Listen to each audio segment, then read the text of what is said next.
So we're actually switching roles here today, and I'm here with Joanna Pineda, who is the CEO of Matrix Group. She is also the author of the Matrix Files. Now, Joanna, you have been blogging now for about 4 years.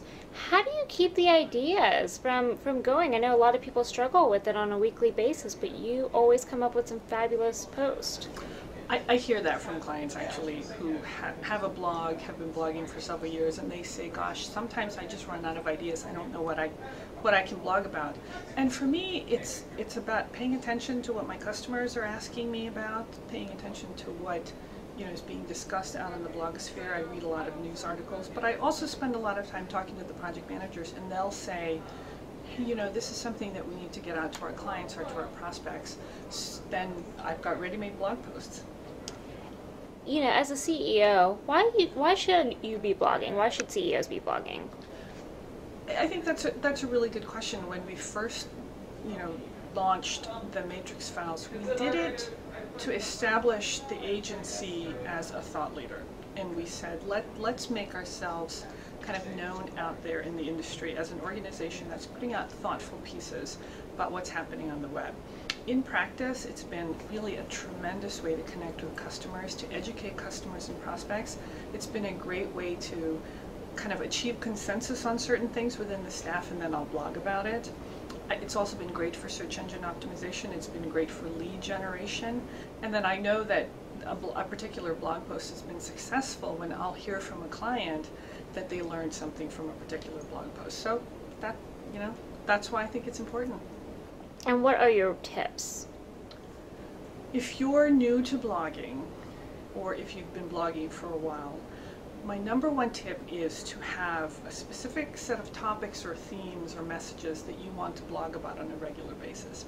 So that way you're always on message and you're not always wondering what you're going to blog about. You know that you're going to blog about these topics. In my case, I know that I'm going to be blogging about marketing, web design, social media, customer service, and leadership. Those are topics that I'm very passionate about, and those are things that I think about all the time.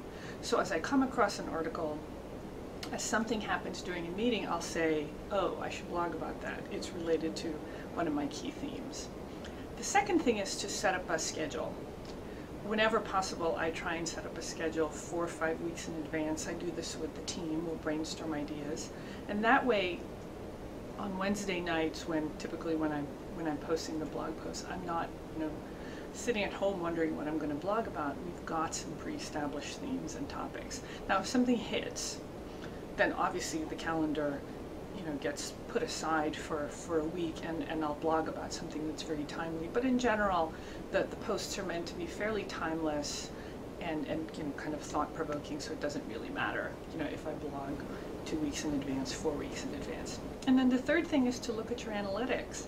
Whenever I see that the traffic on the website is generating, or when I see that the traffic is increasing, when I see that people are going from the blog to the website and then filling out a guest book form, if I see that people are commenting on the website, then I know that blogging is making a difference and that people are actually reading the posts, and that keeps me going. So that's why I keep doing it. Thank you. You're welcome. Thank you so much. Thanks for watching the Matrix Minute. Don't forget to connect with us on our blog and social media. For more information, go to matrixgroup.net.